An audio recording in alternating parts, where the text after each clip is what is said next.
La élite tecnocrática global está reformulando las antiguas instituciones que surgieron de los acuerdos de Bretton Woods para direccionar la megafinanciación hacia inversiones, entre comillas, sostenibles. Así, las Naciones Unidas lanzaron el Pacto para el Futuro, el Pacto Digital Mundial del que se habló menos, y la Declaración sobre las Generaciones Futuras. Rusia y otros países pidieron añadir una enmienda en favor de la soberanía nacional, un pequeño párrafo dentro de un extenso texto que constituye una transferencia de poder brutal de los estados nacionales a las instituciones transnacionales. Cual dictadura mundial, el pacto se aprobó sin votación, lo cual es absolutamente controvertido, y la enmienda, que sí se votó, fue rechazada. Establecerán un sistema gobernado por la ciencia, todo el mundo estará conectado a internet y registrado en la infraestructura pública digital, y se reprimirán los llamados discursos de odio y lo que los burócratas antojadizos consideren desinformación. Este pacto se remonta a 2015. Fue germinado por la Comisión de Seguridad, Justicia y Gobernanza Global que dirigía entonces Madeleine Albright, una criminal de guerra, quien fue la Henry Kissinger checoslovaca de Bill Clinton. Y cuando no estaba tocando la batería, porque sí, Madeleine Albright tocaba la batería, al igual que Clinton tocaba el saxofón, se felicitaba a sí misma por haber emprendido sanciones comerciales que acabaron con la vida de 2 millones de niños en Irak. We have heard that 500,000 children have died. I mean, that's more children than died in Hiroshima. And you know, is the price worth it? I think this is a very hard choice, but we think the price is worth it. Sí, estamos hablando de una de las figuras más despiadadas de la política norteamericana del último siglo. A partir de 2020, la deuda de bienes raíces, de inmuebles comerciales, llegó a niveles altísimos y una cantidad muy significativa vence el año que viene, 2025, generando una gran incertidumbre económica. El banco HSBC, Hong Kong Shanghai Banking Corporation, creado en el contexto de las guerras del opio por el Imperio Británico, está afectado por la sextuplicación de préstamos inmobiliarios impagos en Hong Kong. A su vez, el BIS, el Banco de Pagos Internacionales, había puesto en marcha el proyecto Ágora. Ahora se le sumaron 40 empresas. Persiguen la tokenización de todos los activos reales, centrificando y unificando todo el sistema en libros contables interconectados entre sí, donde se anotarán a cientos de créditos que tienen que ver con la conducta humana y la adhesión al ecologismo radical. Son los elementos de una dictadura de partido único que utiliza ya una cáscara vacía del capitalismo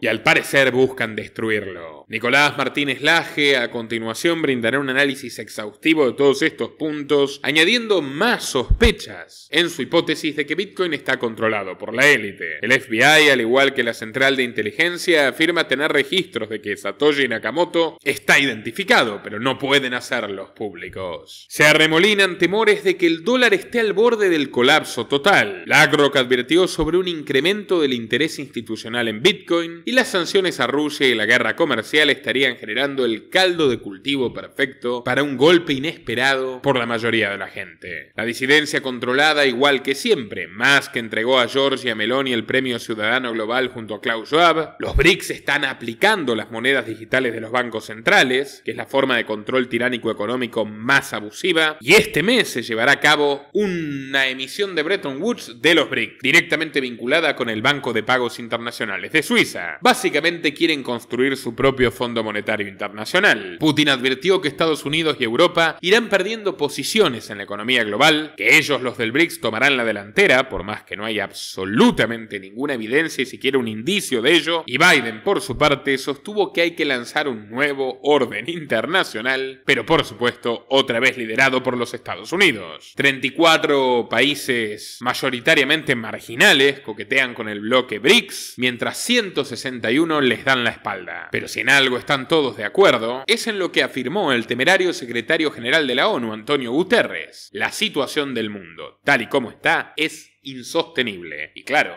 ellos la han hecho insostenible. Te invito a mirar hasta el último minuto este informe, a difundirlo en todas tus redes y grupos, compartir en WhatsApp, Twitter, Telegram, Facebook, y al terminar, si valoras nuestro esfuerzo periodístico, te invito a contribuir en patreon.com/Nicolás Moraz desde $3 mensuales para tener acceso a recompensas exclusivas. Comenzamos.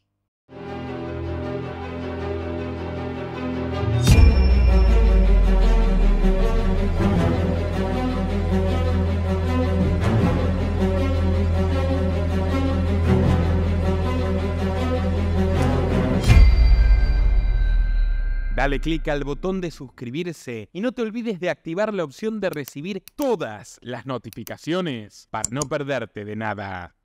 Hace bastante tiempo que venimos haciendo este ciclo y advirtiendo cómo el mundo está avanzando a un paso lento pero directo y seguro hacia la implementación de un sistema tecnocrático a nivel global, ¿no?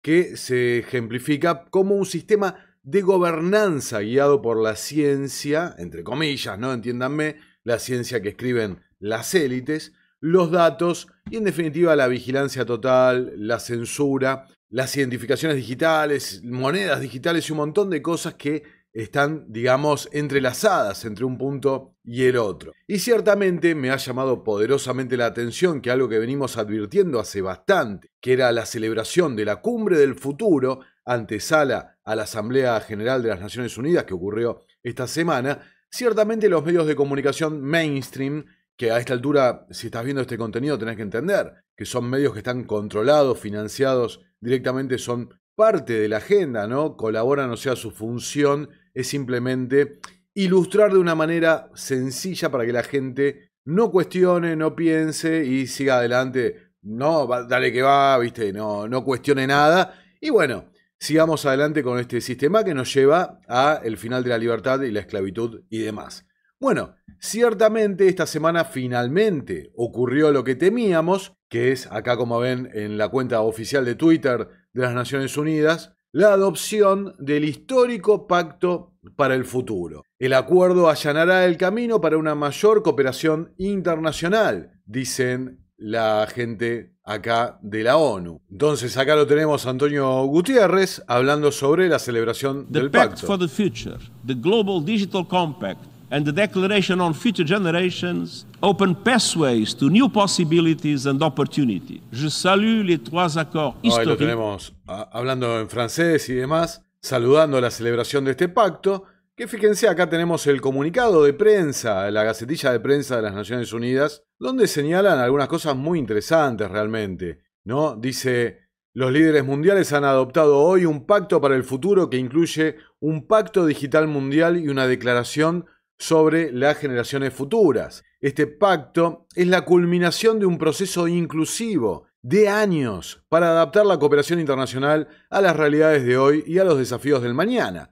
El pacto, el acuerdo internacional de mayor alcance en muchos años, ¿no? Y ciertamente uno esperaría que, visto cómo refieren ellos, ¿no? El alcance del acuerdo de mayor alcance celebrado en muchísimos años, sería una noticia que estaría en todos los medios de comunicación y demás. Bueno, ciertamente no. Prácticamente ningún medio de comunicación mainstream trató la previa de qué se trataba, de qué venía el acuerdo, el Pacto del Futuro, y ciertamente muy pocos medios independientes lo trataron una vez celebrado y demás, ¿no? Pero sigamos. Entonces, dice, el Pacto para el Futuro, el Pacto Digital y la Declaración sobre Generaciones Futuras abren la puerta a nuevas oportunidades y posibilidades sin explotar. Y sentará las bases de un orden mundial sostenible, justo y pacífico para todos los pueblos y las naciones. Básicamente, como hemos tratado en muchas oportunidades, uno de los objetivos principales será la reformulación de las instituciones nacidas de los acuerdos de Bretton Woods de la Segunda Guerra Mundial, que aquellos que vienen siguiendo el canal han visto cómo hemos documentado, siguiendo a autores que investigaron el tema, autores muy prestigiosos, inclusive el caso de Carroll Quigley, un tipo que pertenecía a la misma élite, el desarrollo histórico de todo este camino hacia el sistema de gobernanza mundial. Pero fíjense lo que dice, ¿no? Sobre el desarrollo sostenible, el clima y la financiación para el desarrollo. Todo el pacto está diseñado para impulsar la implementación de los objetivos de desarrollo sostenible. Clarísimo, ¿no? El acuerdo más detallado jamás alcanzado por las Naciones Unidas sobre la necesidad de reformar la arquitectura financiera internacional para que represente y sirva mejor a los países en desarrollo, y en particular dar a los países en desarrollo una mayor participación en la forma en que se toman las decisiones en las instituciones financieras internacionales, movilizar más financiación de los bancos multilaterales de desarrollo para ayudar a los países en desarrollo a satisfacer sus necesidades, ¿no? Revisar la arquitectura de la deuda soberana para garantizar que los países en desarrollo puedan obtener préstamos sostenibles, ¿ok? Préstamos sostenibles, para invertir en su futuro con el FMI, las Naciones Unidas, el G20 y otros actores claves trabajando juntos. Acelerar las medidas para hacer frente al problema ecológico, ¿no? En particular mediante la entrega de más financiación, financiamiento verde. Los que siguen el canal lo hemos desarrollado. La idea de los bonos verdes, los impuestos al carbono, las métricas del Foro Económico Mundial, métricas basadas en la sostenibilidad, que por supuesto se las sacan de la galera, ellos deciden qué es lo que va, con qué se mezcla, con esto, con lo otro, de si tenés tantos empleados de estas características y demás, todos me entienden a qué me refiero, no hace falta ser más específico. No, se la sacan de la galera para favorecer ¿a quiénes? A los miembros del club. Un club que, como siempre decimos, es bastante exclusivo y pequeño y ciertamente nosotros nunca vamos a estar invitados a él, ¿no? Y tampoco quién querría realmente. Lo que queremos es ser libres. Dice, mejorar la forma en la que medimos el progreso humano, justamente aplicando estas métricas. Hablan en particular de la cooperación digital, ¿no? La segunda parte de este pacto, la parte digital, que básicamente se trata de conectar a todo el mundo, ¿no? Que todo el mundo esté dentro del gulag digital en el que se va a convertir el mundo. Fíjense el final, dice, la cumbre congregó a más de 4.000 personas, ¿ok?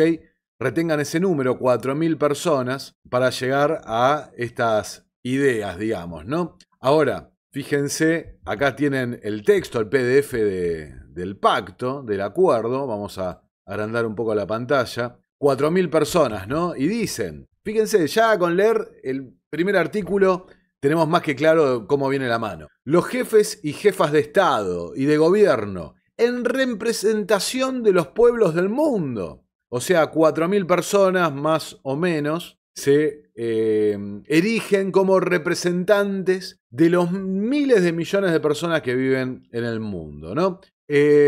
Digamos que la farsa de la representación política ha llevado a extremos inconmensurables, ciertamente, ¿no? Bueno, reunidos para proteger las necesidades y los intereses de las generaciones presentes y futuras, es decir, que también se hacen cargo de la representación de gente que ni siquiera ha nacido, ¿no? Comprometiéndolos a un sistema intergeneracional de control absoluto. Un sistema, insisto, que es el que hemos retratado desde este espacio, denominado sistema tecnocrático. Algo con lo que vienen ya hace casi 100 años insistiendo desde aquel movimiento tecnocrático original. Entonces, leíamos el comunicado acá de Sociable, este gran medio realmente. La cumbre del futuro allana el camino para el gulag digital. Me gusta que haya varios investigadores que estemos en sintonía realmente con lo que está pasando, ¿no? Para informar a la gente sobre lo que ocurre. Y en particular de este video voy a hacer hincapié en algo que vengo diciéndoles hace bastante, que hay varios caminos. El camino económico, el camino geopolítico, barra las crisis que se están dando en distintas regiones del mundo, y solapado por arriba está esta agenda de transformación del sistema de gobernanza. ¿Qué es el sistema de gobernanza? Bueno, básicamente dirigir a estas instituciones supranacionales como los expertos que dan recomendaciones que no son ellos responsables jurídicamente por lo que ocurra y demás. Son recomendaciones que los títeres políticos de cada uno de nuestros países, que son parte de este circo, son las marionetas de los que verdaderamente manejan el poder en el mundo,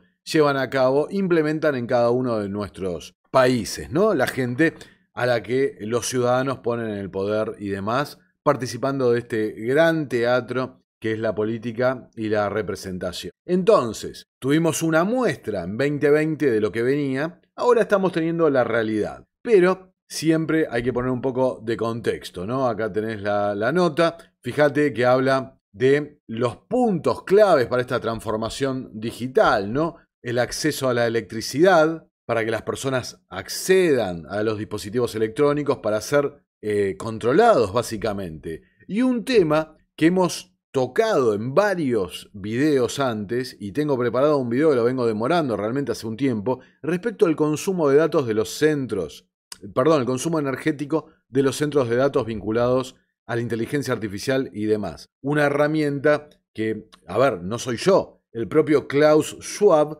señala como clave para el control de la humanidad, ¿no? Del rebaño humano. Conectividad a Internet para todos, lo que dije, represión a la disidencia, es una agenda que se viene repitiendo continuamente, de control de las redes, del discurso, etcétera, etcétera. Tuvimos hace muy poquito todo el affair de Telegram, que se resolvió como con Telegram cambiando sus políticas y ahora haciendo público que le va a dar los datos de los usuarios que los estados le pidan en forma por los mecanismos habituales, ¿no? Es decir, más de lo mismo, ¿no? La infraestructura pública digital, identificación digital, sistemas de pagos rápidos con monedas digitales programables, señalo, subrayo, resalto, programables, van a cambiar la naturaleza del dinero, ¿no? Y todo dentro de este sistema, recordemos que los sistemas de pagos rápidos, pagos instantáneos, FedNow, para poner un ejemplo en los Estados Unidos, bancados,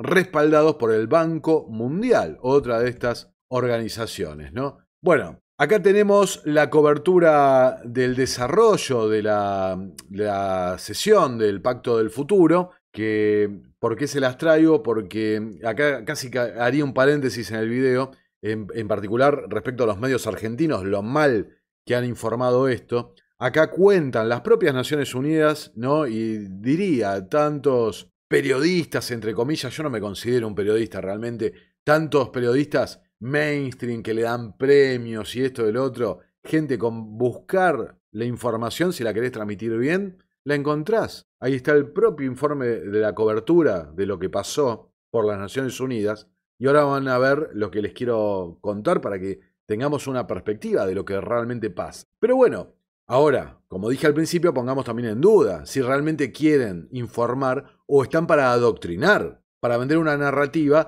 y facilitar, digamos, que la gente dormida, aunque no es el término que más me guste, la compre, la acepte sin chistar esa narrativa. Bueno, dice, la Asamblea General aprobó hoy el Pacto del Futuro, bla, bla, bla, y dice, no obstante, al comienzo de la reunión, el representante de la Federación Rusa propuso una enmienda al pacto, afirmando que nadie estaba satisfecho con ese texto.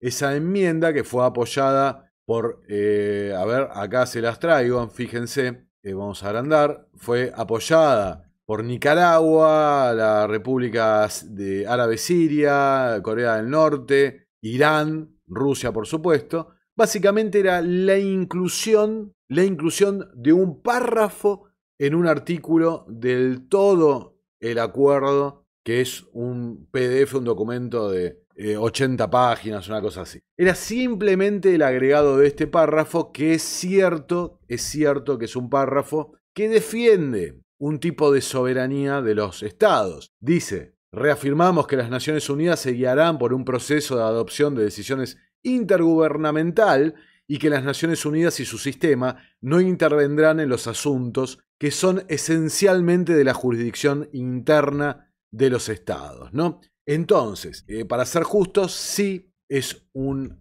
argumento a favor de la soberanía, pero insisto, un párrafo dentro de un acuerdo que es totalmente una transferencia de poder fenomenal de los estados, la soberanía estatal, hacia este poder supranacional que son estos organismos, ¿no? Entonces dice, se procedió a votar la moción del grupo africano representado por el Congo en este caso, rechazando esta enmienda propuesta por la Federación Rusa. Eso fue lo que se votó. Argentina, luego, fíjense, dice, a continuación, la Asamblea aprobó la resolución titulada Pacto para el Futuro sin someterla a votación. Es decir, lo que se ha dicho, ¿no? en algunos lados, que Argentina y demás. Bueno, lo cierto que Argentina no votó en contra del pacto, porque el pacto no se votó, se aprobó sin más. La única votación que ocurrió fue respecto a la enmienda rusa, que en definitiva tenía cierto nivel de protección respecto a la soberanía de los estados. Y Argentina votó en contra de eso. Entonces, bueno, aclarado ese tema, también hay que decir, agrego, la posición de China y demás, algo que venimos siguiendo, ¿no? Los BRICS son una falsa oposición. Les estoy preparando un video, realmente una locura total la información que tengo, geopolítica.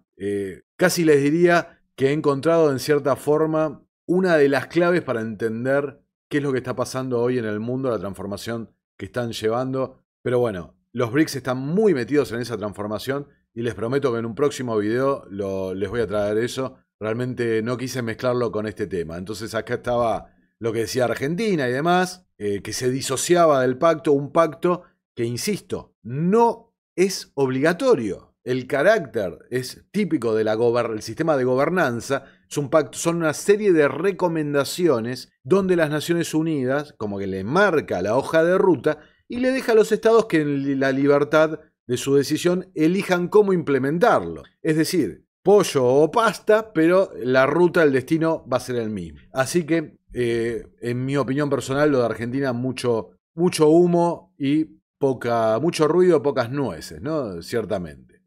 Ahora, esta fue una nota que publicó Ámbito Financiero hace poquitito, el 27 de septiembre, y fíjense por qué la traigo. Es respecto al informe que presentó Oxfam, un think tank progresista, bien vinculado socialismo fabiano y demás, ¿no? Digamos, bastante a las antípodas de nuestras ideas, digamos, ¿no?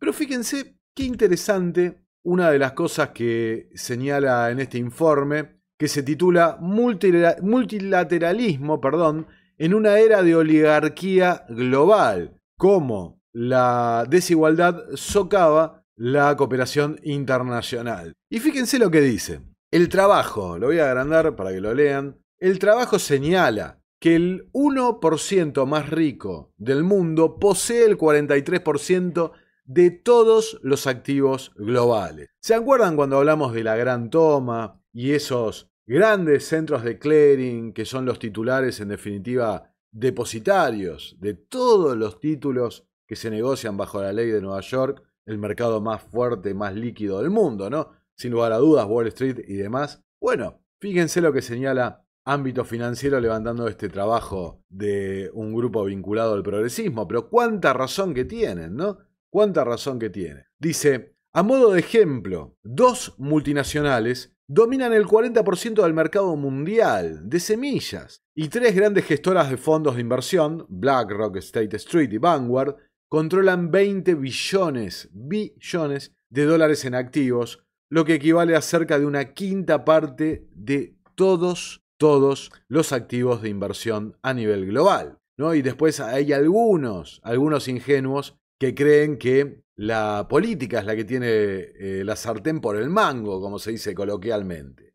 ¿Les parece que es así, viendo estas cifras? Ciertamente, ¿pueden creer que es así? Para nada. Y justamente los fondos que están detrás, ¿no? Los amos en las sombras de estos fondos, los controladores, son los que implementaron estas instituciones globales. Y ahí están detrás de todo, marcando cómo funciona verdaderamente el sistema, ¿no? Dice que representan el 79% de la población mundial, solo controla el 31% de la riqueza del globo, ¿no? Una desigualdad extrema, claro, empujada en particular desde el año 1971, tras la salida de los acuerdos de Bretton Woods. Hay una página bastante conocida que se llama WTF 1971. ¿Qué pasó en 1971? Que es el año, donde se bifurcan completamente las riquezas. Esta élite pasa un control, una dominación abrumadora sobre los activos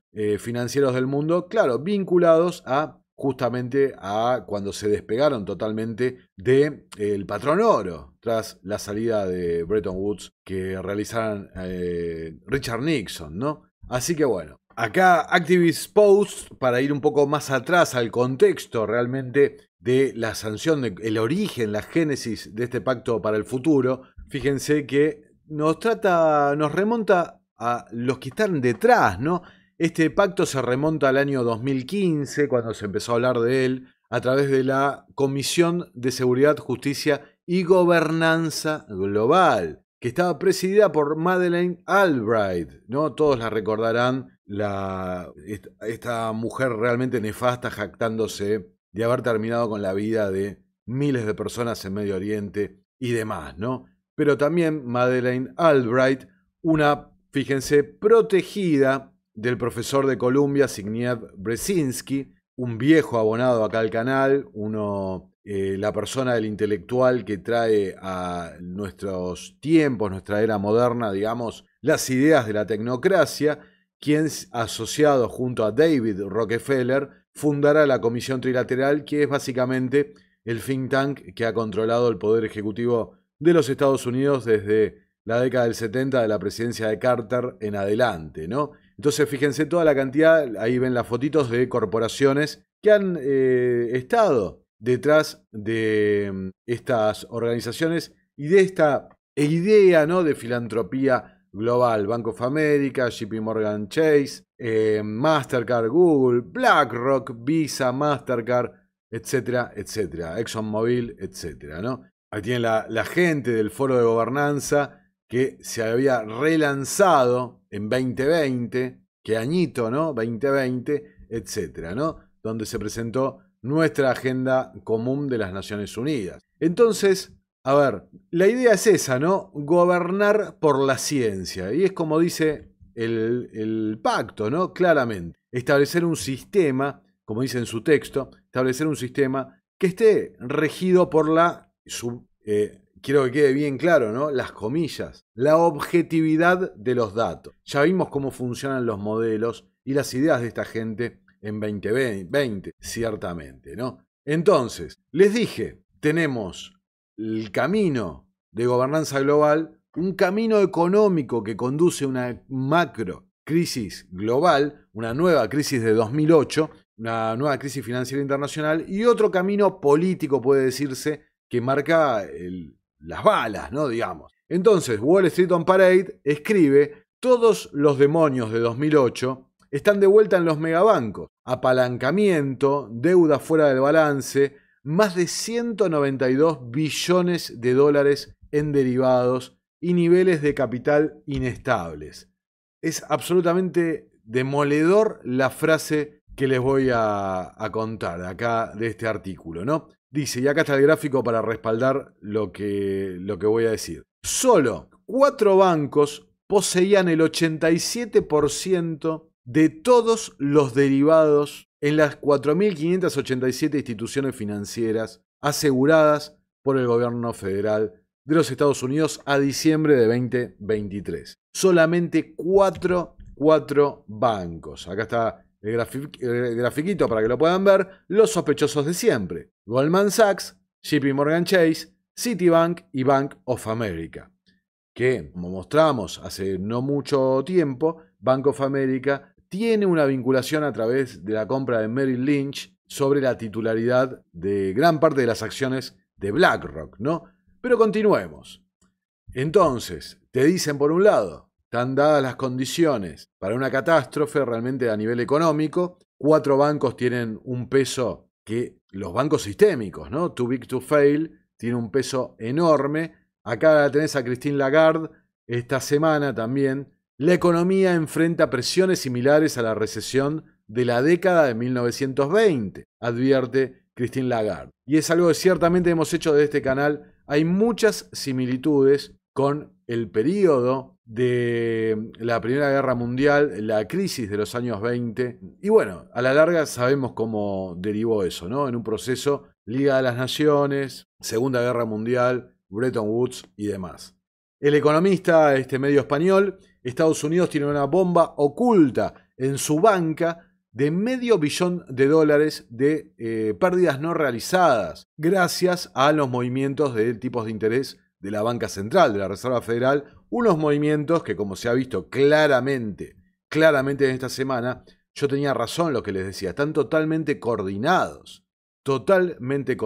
El Banco Central de los Estados Unidos, la Reserva Federal, que es un sistema, en realidad es un cartel de bancos, el Banco Central de Canadá, el Banco Central de Inglaterra el Banco Central Europeo y el Banco Central de Japón. Están totalmente coordinados. El Banco Central chino también. Están coordinados porque esos son los poderes fácticos, los que están detrás del sistema de banca central, ¿no? Han tenido realmente una claridad excepcional para controlar las reglas del juego, ¿no? Crear las reglas del juego y controlar. Los bancos tienen deudas tremendas. Ahora, gran parte de esa deuda, como vengo insistiendo, y ya cada vez aparece más en los medios de comunicación, para que la gente, digamos, no digan después que no se les avisó. El tema es la deuda, en particular la deuda en bienes raíces comerciales. Algo que, en particular, tras la crisis de 2020, llegó a niveles comprometidos, ¿no? Con la transformación de la forma de trabajar, teletrabajo y demás. Primero, los movimientos de bajos tipos de interés, crédito barato, adquisición y burbuja inmobiliaria, después se pincha con la no productividad y el aumento de los tipos de interés. Bueno, deuda comercial, fíjense esta nota de Fortune, habla en particular de Estados Unidos. Pero, fíjate, en Hong Kong, ¿no? El HSBC también dice, es un banco afectado, un banco sistémico a nivel global, afectado por el aumento de 6 veces en impagos de préstamos inmobiliarios en Hong Kong, ¿ok? No es una situación únicamente en Occidente. ¿Qué es lo que están preparando? ¿Qué es lo que avanza a pasos acelerados? Bueno, el sistema que les conté a principio de año de tokenización y sistema de pagos digitales, monedas digitales de banca central y demás. Acá CoinDesk publica más de 40 empresas se unen a grupos de bancos centrales para explorar la tokenización y los pagos transfronterizos. Se trata de los bancos centrales de el Reino Unido, Japón, Corea del Sur, México, Suiza, la Reserva Federal de Nueva York, que es es una verdad a voces, ¿no? Que la Reserva Federal de Nueva York es la dueña, ¿no? La que lidera el sistema de Reserva Federal, y el Banco Central Europeo, ¿no? Habla de estas 40 empresas que en su mayor parte, imagínense qué bancos son, ¿no? Ahora vamos a ver un poquito. Y dice, el Banco de Pagos Internacionales, el Banco Central de los Bancos Centrales, puso en marcha en abril el proyecto Ágora, ¿no? Que reúne a estas 7 autoridades monetarias. Repasamos Reino Unido, Japón, Corea del Sur, México, Suiza, la Reserva Federal de Nueva York y Europa. Y fíjense, se basa en el concepto del libro unificado del Banco de Pagos Internacionales. Acá de este espacio, de este humilde espacio, el año pasado les hicimos un video sobre eso. Tenía razón. Centralizar todo el sistema. El sistema digital se va a tratar no como lo conocemos hoy por hoy, sino de, digamos, libros contables interconectados entre sí, donde se van a anotar asientos de créditos. Créditos van a ser generalmente impulsados por la conducta o por la cuestión verde como excusa, ¿no? Bueno, pero todo centralizado y unificado sobre el libro contable del Banco de Pagos Internacionales. Si alguno tiene en serio alguna duda respecto a lo que venimos sosteniendo, ¿no? Del plan coordinado que han llevado las élites, fíjense todo esto que les estoy mostrando, ciertamente, ¿no? Recordemos la frase, digamos, más conocida de Carroll Quigley, ¿no? El autor de Tragedia y Esperanza, el libro que hemos hecho un documental en este canal, un libro realmente fantástico para entender. ¿Qué decía?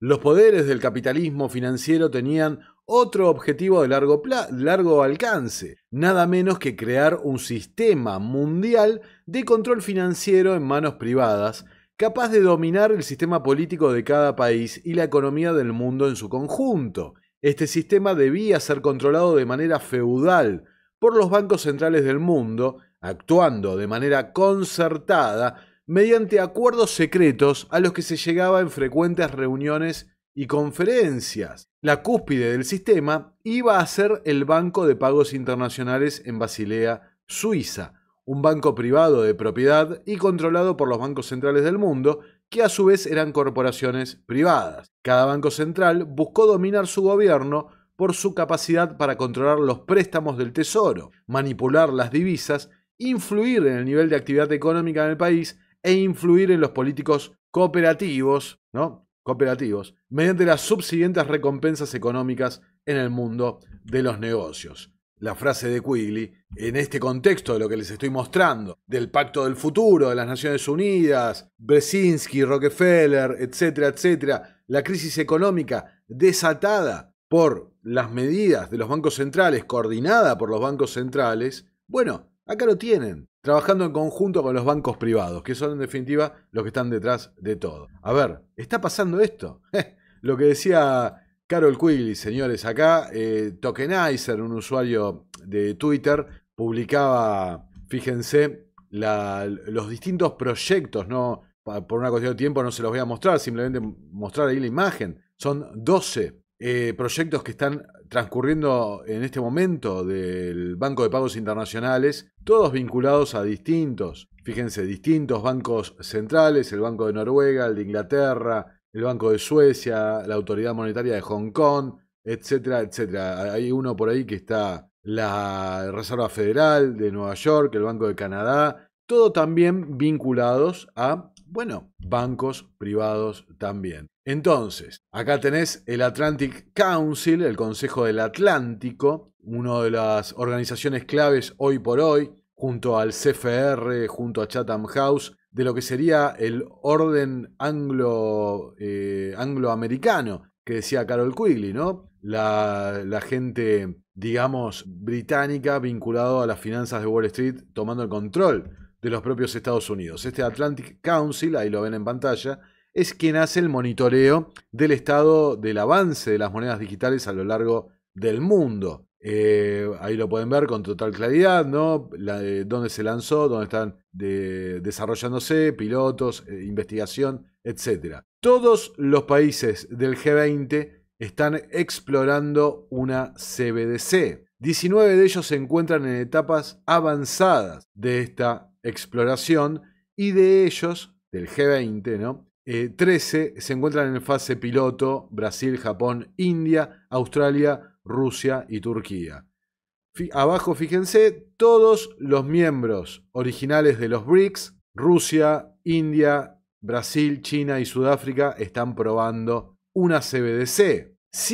O sea, para los que después dicen la oposición, los BRICS y demás, ¿no? Bueno, 134 países y uniones monetarias que representan el 98% del PBI mundial están en este tema de la CBDC, ¿no? Claramente. Entonces, decíamos el Atlantic Council, y acá tenés. Esto lo conté en el noticiero Innominado. Esta semana dieron la entrega de los premios a los ciudadanos globales, ¿no? Podemos decir, como se refería al mismo David Rockefeller: soy un ciudadano global, no tengo fronteras y demás, porque mis intereses son globales. Y acá lo tenés a Elon Musk, amado por sectores conservadores, con Giorgia Meloni, también la misma situación, y todos, miren quién los acompaña, ¿no? Nuestro infame Klaus Schwab, que es el wedding planner, el organizador de fiestas del Foro Económico Mundial. Algunos piensan que es súper poderoso y demás. No.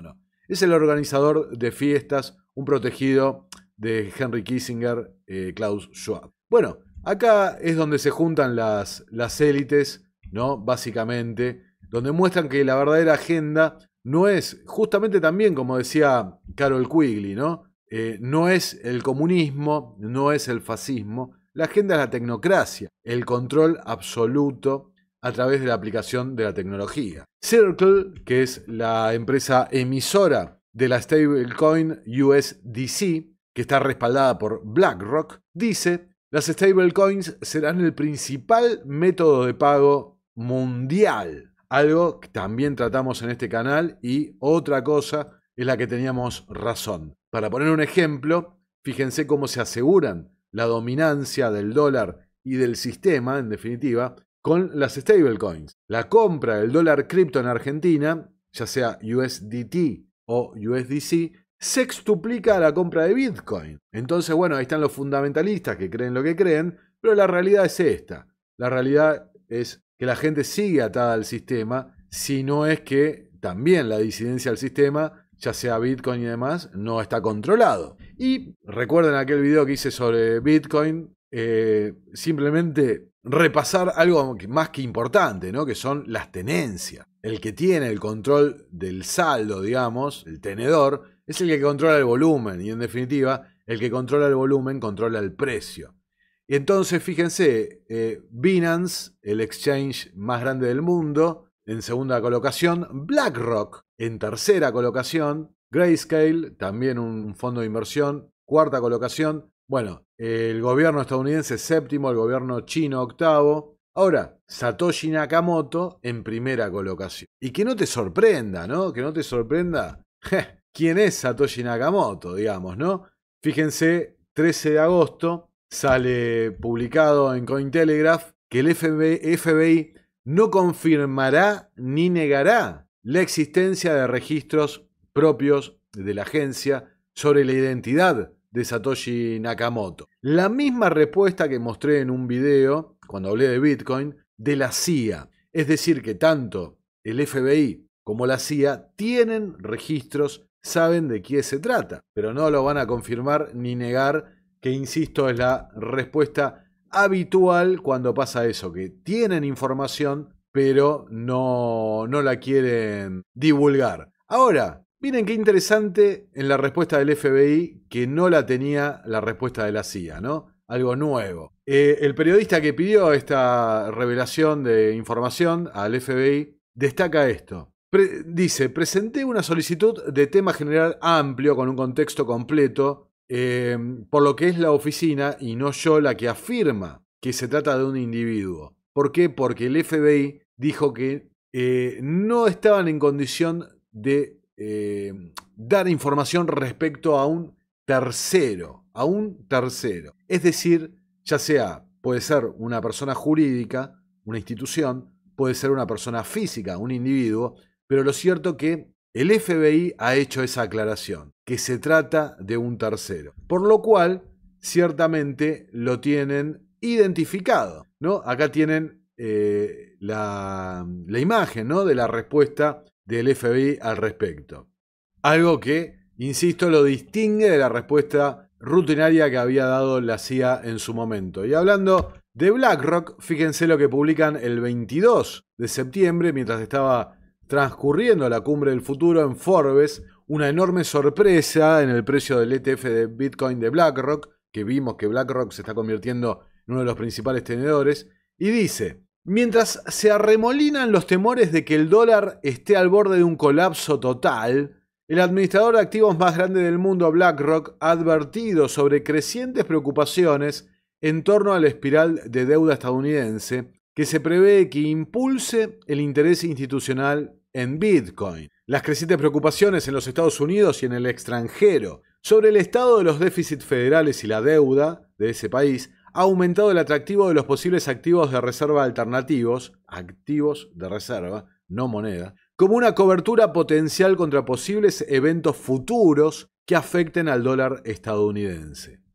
Eventos futuros. ¿A qué se pueden estar refiriendo, no? Bueno, nosotros en algún momento en este canal hemos advertido respecto al continuo ejercicio de sanciones que genere algún tipo de crisis de deuda, que se defoltea una subasta de deuda del tesoro y demás, ¿no? Mucho tiene que ver con eso, con el lanzamiento de las stablecoins. Financial Times publica: Estados Unidos amenaza con sanciones contra países que albergan bancos rusos. Ya no, o sea, tratando de cortar directamente, completamente del sistema a los bancos rusos.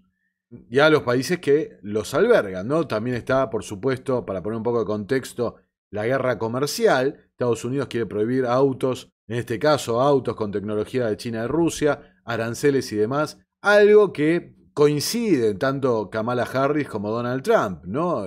Digamos, la política es una sola. Acá en la Deutsche Welle se preguntan: ¿está la doble moral occidental socavando el orden global? ¿Lo está socavando adrede? Que es la hipótesis que manejo yo en todo este tiempo de investigación. ¿Es adrede la reconfiguración justamente persiguiendo los objetivos de la élite de transferir el poder, el centro del poder, hacia Eurasia? Recordemos, esta élite, estos ciudadanos globales, no tienen moral, no tienen patria, no tienen intereses en un solo lugar. Su campo, su mercado es el mundo. Y para tener un mercado cautivo global necesitan el control de instituciones globales y que los estados, las unidades administrativas, jurisdiccionales, estén sometidas justamente a ese control. Ver el Pacto del Futuro con el que arrancamos el video, ¿no? Dice, en la conferencia de seguridad de Múnich del año pasado, el presidente francés Emmanuel Macron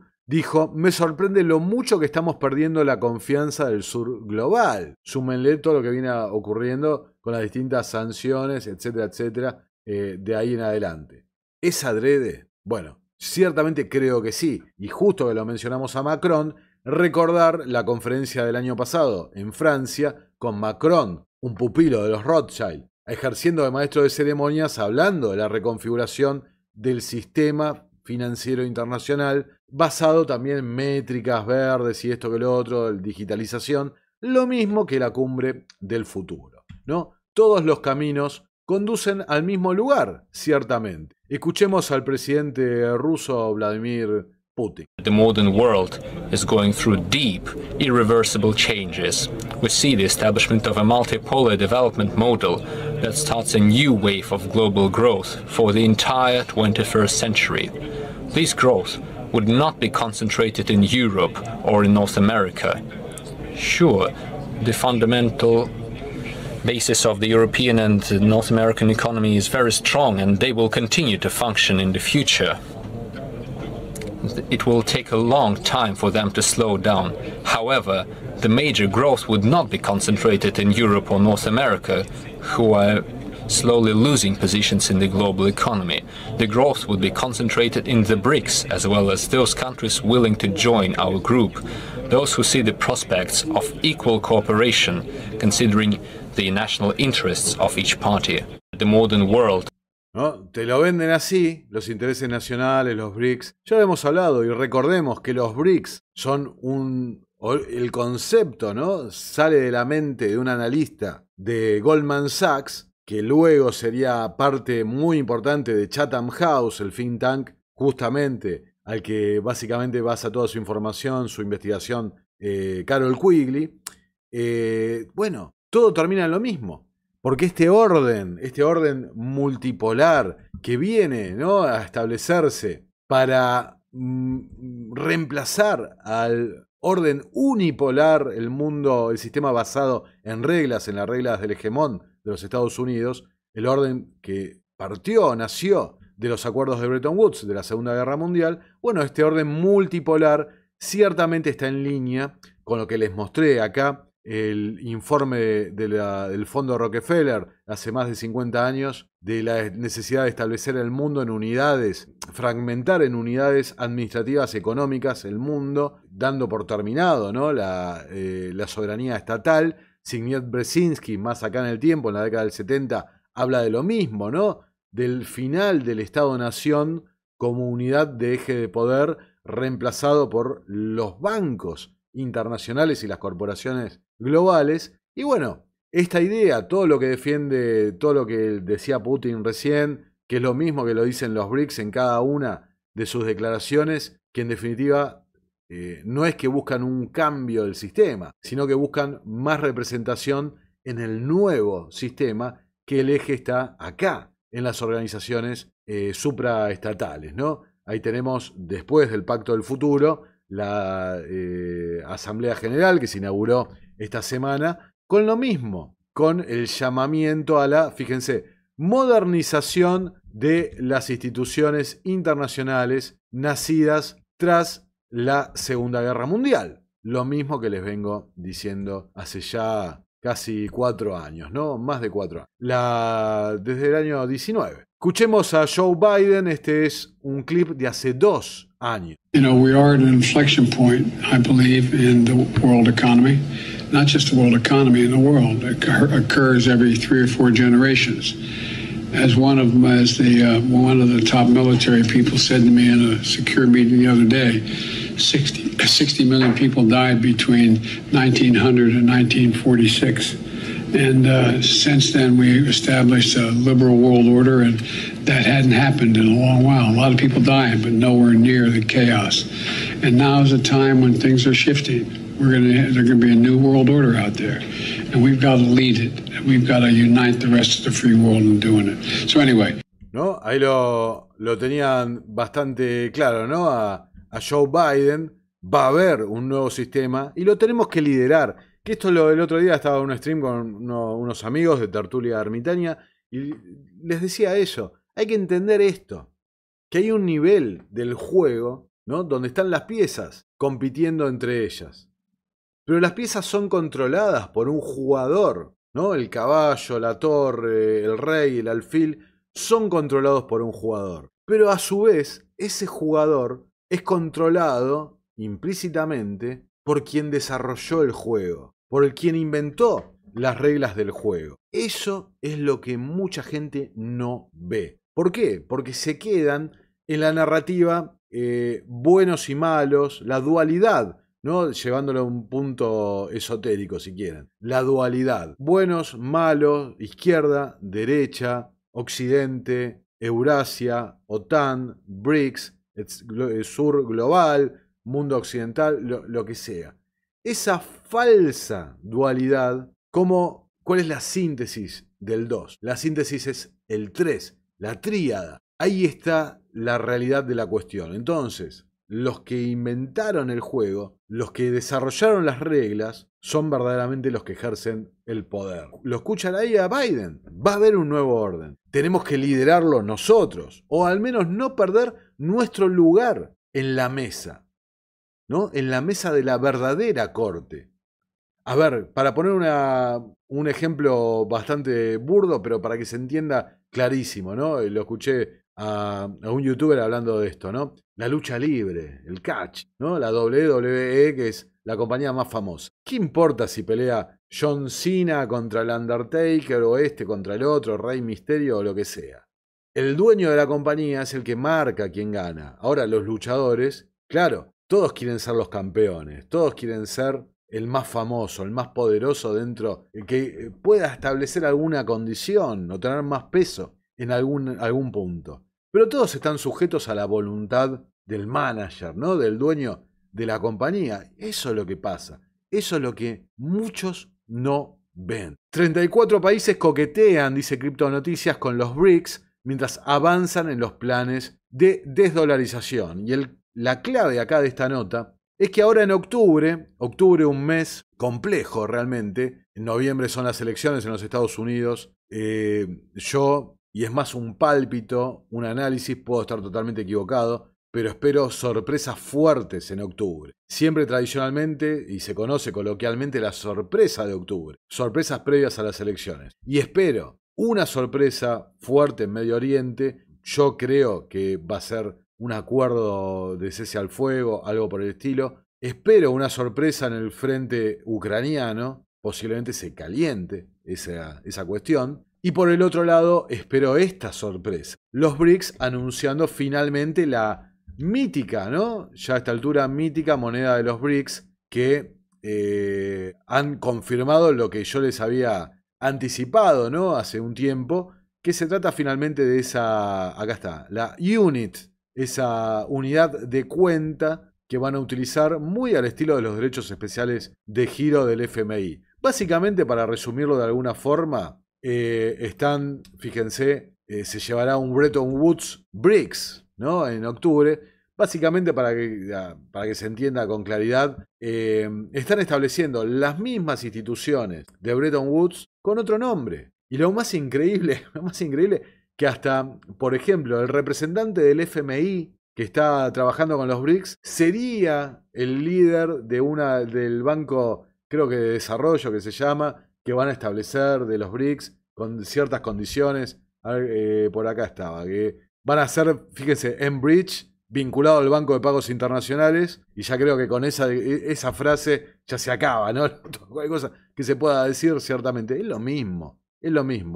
Y van a establecer, bueno, por ahí estaba un banco, acá está, el nuevo Banco de Desarrollo, que es básicamente una copia de el FMI. Funcionarios vinculados al FMI lo dirigirían, ¿no? Y fíjense qué increíble esta declaración que hace Michael Hudson, respecto a esto de los BRICS, ¿no? Dice, hay que crear una nueva institución, un banco central, facultado para emitir créditos para financiar los déficits comerciales y pago de algunos países con un derecho especial de giro artificial del tipo Bancor. Lo mismo que proponía Keynes en Bretton Woods, que su propuesta no prosperó.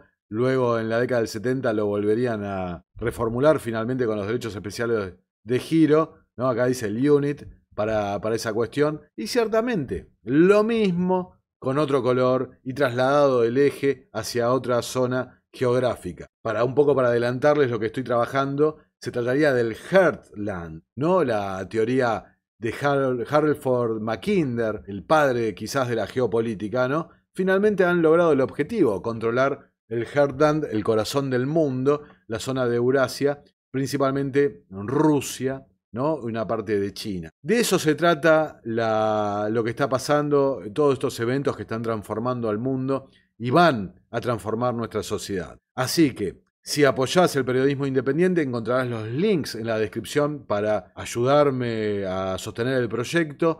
Simplemente estar conscientes de lo que está pasando, para dónde estamos yendo, ¿no? Esta es la información y para mí siempre y en todo momento es un gusto compartirla con ustedes. Una vez más, Nicolás, impecable en la articulación informativa. Difundan este informe en todas sus redes y grupos. Den like para que YouTube lo recomiende a más gente y aprovecho para agradecer a nuestros mecenas que a través de superchats, a través de Patreon, a través de la opción unirse de YouTube o de Bitcoin, contribuyen a sostener este arduo trabajo. En patreon.com/Nicolás Moraz puedes contar con grandes libros del pensamiento libertario en español, gran cantidad de libros, de una biblioteca exclusiva en tu aporte a partir de $3 por mes. A partir de $5 por mes también tienes acceso a todos nuestros videos que ya no están disponibles para todo el público, pero sí para mecenas, como el documental de Jeffrey, de Francia Márquez, de Bolsonaro, de Lula, de la guerra contra las drogas y mucho más. Por $10 te enviamos las noticias que utilizamos semana tras semana junto a Nicolás Martínez Laje. Por 25, clases en video con profesores libertarios de excelencia, varios de ellos youtubers famosos, todos coordinados por mí sobre ética, derecho, economía, filosofía. Y por más, tienes la opción de realizar videollamadas conmigo, elegir temas de documentales o publicitar tu empresa en nuestro canal, que tiene en promedio 3 millones de visitas mensuales y se constituye como uno de los principales medios periodísticos independientes en español. Todo esto en patreon.com/Nicolás Moraz. Y sin más que decirles, recomiendo enfáticamente nuestro documental biográfico sobre Donald Trump, donde exponemos toda la verdad sobre el personaje, irritando a los progres antitrampistas y a los conservadores fanáticos del mismo, y nuestro documental sobre el padre de la dictadura venezolana, el nefasto Hugo Chávez Frías, que además de tener una biografía fascinante como la de casi todo villano, más que la de Maduro todavía, entraña una conexión con Clinton, con la élite norteamericana y muy especialmente con el Imperio Británico que nadie se espera. Así que si no lo has hecho, mira ambos documentales que estarán al final de este programa y no te arrepentirás. Adiós. Nuestro trabajo depende de tu apoyo.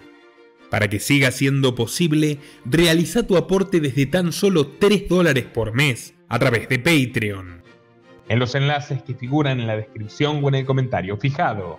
También podés hacerlo vía Bitcoin o desde la opción Unirte de YouTube. Y si estás en Argentina, elegí el medio de pago de tu preferencia a través de Mercado Pago. Quienes nos apoyen en Patreon a partir de $5 mensuales tendrán acceso a análisis, entrevistas, conferencias y documentales exclusivos. También tenemos opciones para sponsors. Así que publicita con nosotros a través de patreon.com/Nicolás Moraz.